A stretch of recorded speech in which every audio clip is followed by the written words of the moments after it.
Was so technical. The consequences of exchanging with Pereira are so high, but Ankalaev just did a fantastic job of shutting down the scariest guy in the division.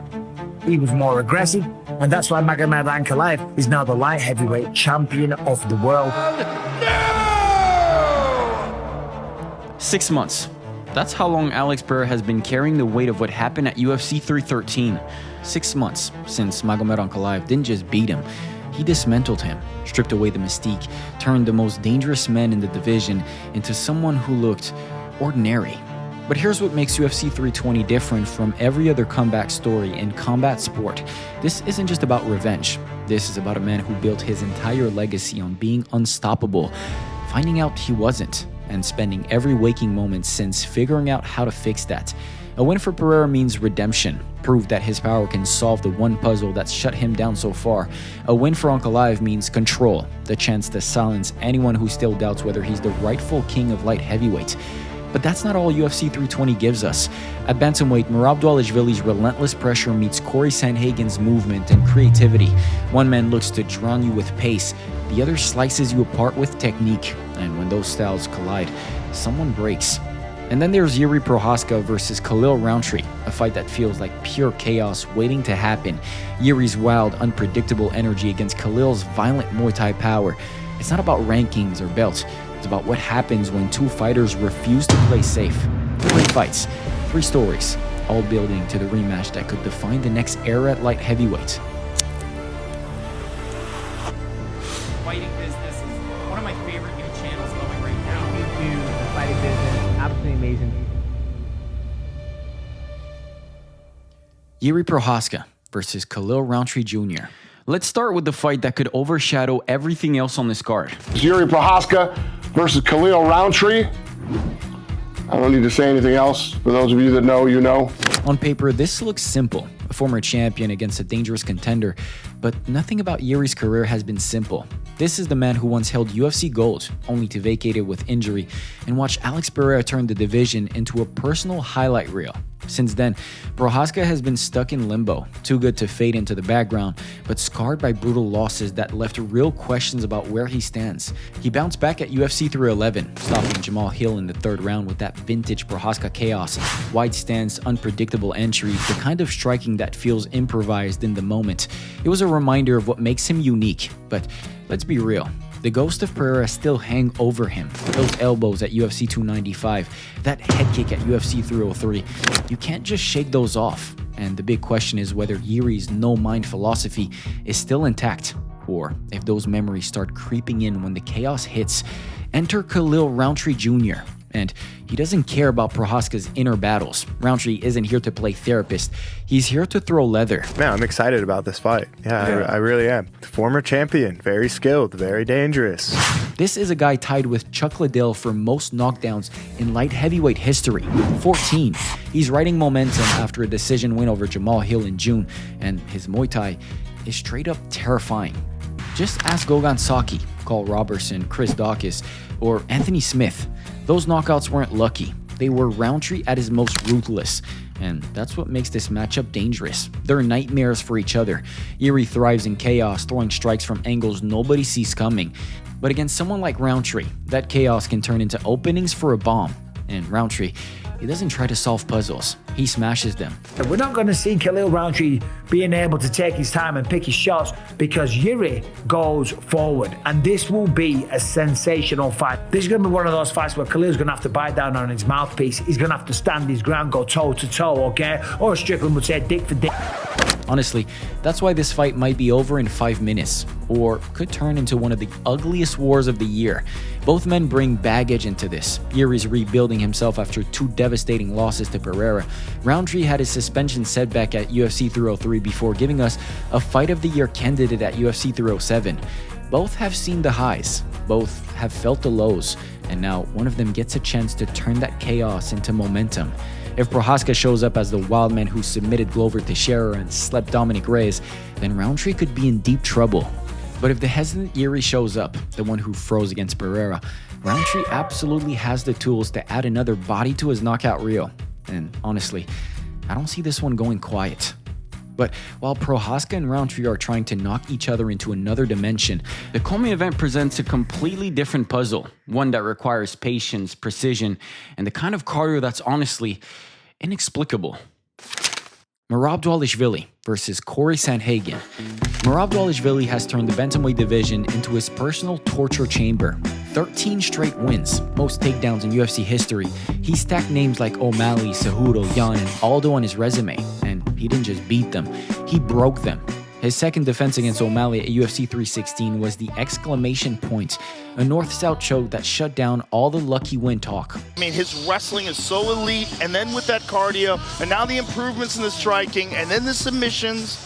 It's like, who's going to beat this guy? Every scramble, every clinch, every shot is like he's pulling you a little further under. By round 4, you're not fighting Merab anymore. You're fighting your own lungs. But across from him on October 4th is the man who's been almost champion for years. Cory Sandhagen got caught early and dry against Sterling.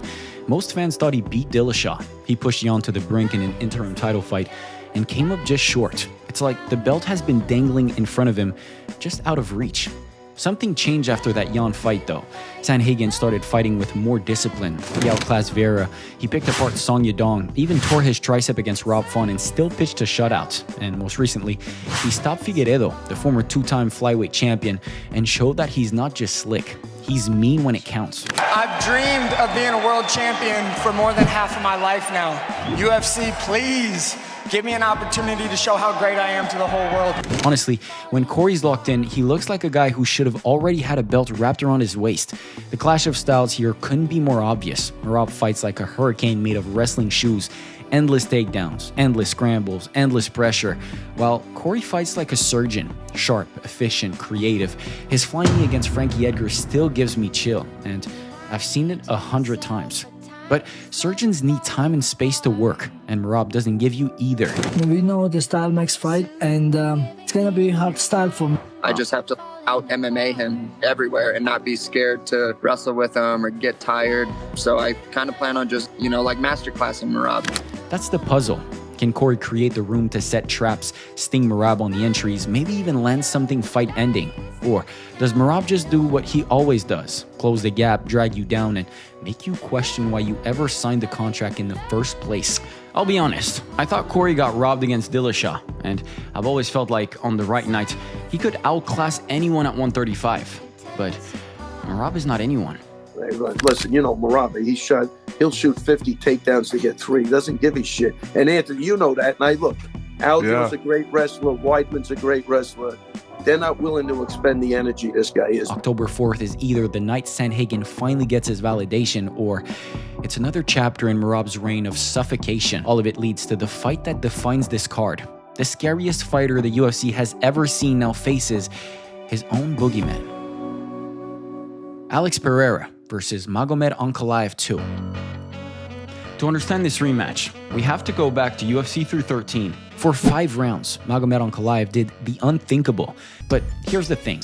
Dominant wins create hungry ghosts, and Pereira has spent the last 6 months chasing those ghosts, replaying every exchange, every scramble, every failed adjustment.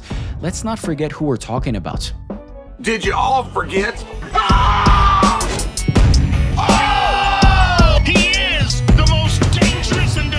Champion in the sport today. There's that body shot, and still Alex Pereira reigns supreme. This is the same Alex Pereira who held 2 titles in glory, knocked out Israel Adesanya in MMA and kickboxing, and became a 2-division UFC champ faster than anyone thought possible. He iced Jamal Hill. He stopped Jiri Prochazka with a head kick at UFC 303. He stacked knockouts so clean they look scripted. When Pereira fights, it feels like violence is inevitable. That's why UFC 313 hits so hard. Ankalaev didn't just beat him, he stripped away the aura. And for Pereira, this isn't just about getting the belt back, it's about proving that night was a fluke. Now, let's talk Ankalaev. He's not your typical Dagestani mauler. He's patient, almost conservative, more counter-striker than chain wrestler. That southpaw straight, sneaky fast, and fight-ending. His 9-fight unbeaten streak before taking the belt showed a guy who dismantles opponents, not overwhelms them. And at 205, that kind of composure is lethal. But make no mistake, Ankalaev's win at 313 worked because of pressure. He kept Pereira thinking about takedowns instead of knockouts, forced clinches, drained energy. It wasn't flashy, but it was smart. And he knows he has to repeat it. Here's where it gets interesting. Pereira's been grinding with Glover Teixeira, drilling takedown defense like his life depends on it. He knows what's coming. The clinches, the level changes, the grind, and the scary part. Pereira's the kind of fighter who learns fast. If he can keep this standing in the center, it's only a matter of time before that left hook or those leg kicks detonate again. So the question isn't just who's better, it's whether Pereira can adapt faster than Ankalaev can repeat. If he cracks the code, Ankalaev could be staring up at the lights. If Ankalaev drowns him again, we're not talking about bad night anymore. We're talking kryptonite. And mentally, both guys are in uncharted waters. Pereira has always been the predator. Now he's chasing the one man who beat him at light heavyweights. Ankalaev, meanwhile, is carrying the weight of being Russia's first UFC light heavyweight champion, unbeaten in 14 fights since that Paul Craig triangle in 2018. He knows one mistake erases everything. That's what makes this rematch so compelling. For Pereira, it's redemption. For Ankalaev, it's validation. And for the rest of us, it's the definitive answer to the question UFC 313 left hanging. Was that blueprint repeatable, or has Pereira already burned it? October 4th is where we find out, in the most violent way possible. UFC 320 really has everything. Jiri Prochazka versus Khalil Rountree, pure chaos versus pure violence. Merab Dvalishvili versus Cory Sandhagen, the machine against the almost champion. And then Pereira versus Ankalaev too, redemption versus validation. Part of me thinks Pereira is too dangerous to lose the same way twice, but the other part says Ankalaev already showed us the formula.